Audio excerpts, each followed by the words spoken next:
So in the last video, I talked about creating a Git repository, and I also showed it to you. The Git Init command, which is really initializes the Git repository.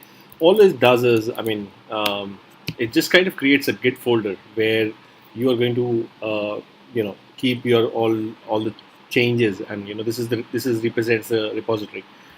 If you kind of remove this repository from here itself, and that you can do by remove recursively and forcefully. The .git folder, and you'll notice the git status command, which actually needs this to be a Git repository. It's going to fail, and you notice it just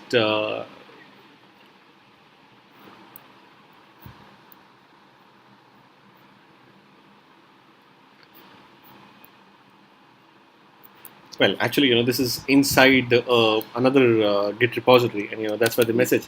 But it definitely doesn't really show our changes.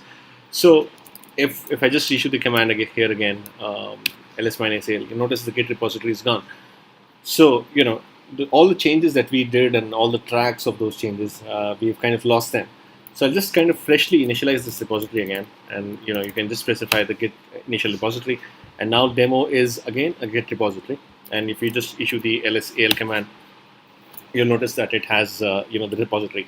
But then if you just issue the git status, which kind of returned a lot of information, I think I just have a readme file which is lying untracked as of now.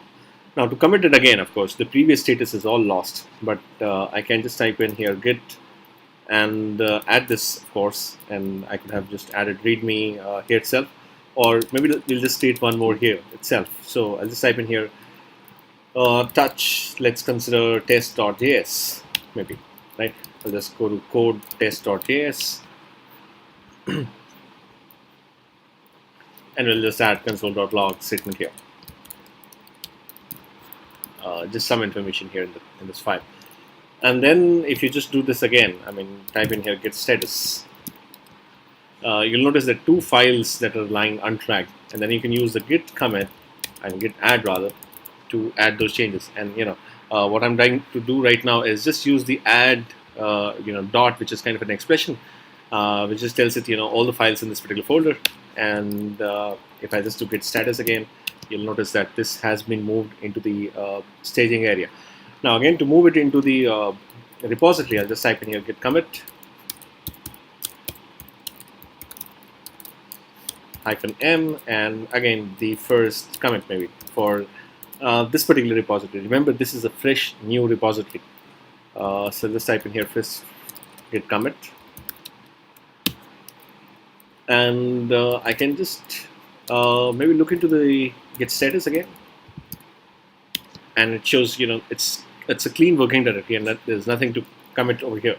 Now, kind of getting into the Git repository, right? You'll notice the lot of information right here, and we'll in some section talk about this in detail. But of course, this is where all your data is going to be stored.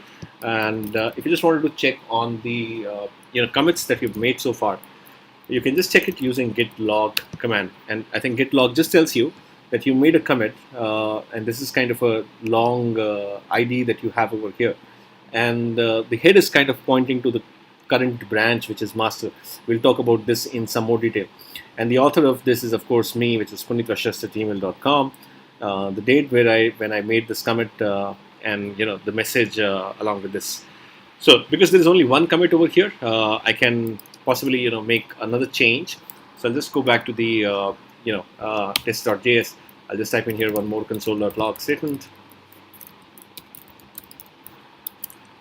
And in this case, you'll notice that we have got another file which is just lying modified, and I can do a little change here. I have modified one file over here, and I'll also use here a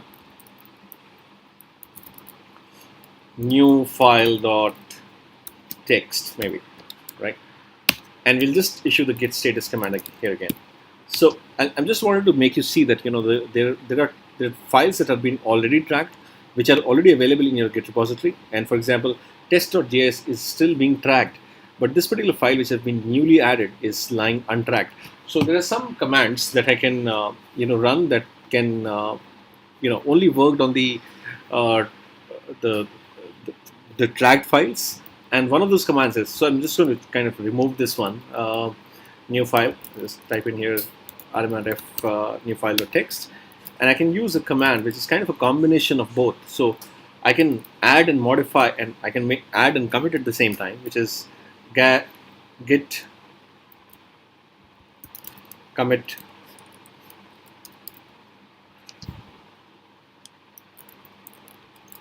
Now this really tells you to add and modify and make a commit, and I'll just type in the message. So adding and committing at the same time, and you notice what, it's kind of edited, and the file has been changed and inserted into the repository. If I just kind of issue the git log command that we did previously, you notice, so there is another commit here by this particular ID, and the head is kind of pointing to the master directory and this particular commit. So that way we kind of can fetch the history. Really, there is no such command as a history in Git, by the way, but we'll try and figure out a similar thing, at least, right? If we just wanted to compare between the two versions. So that's it about this video. We'll continue in the next one.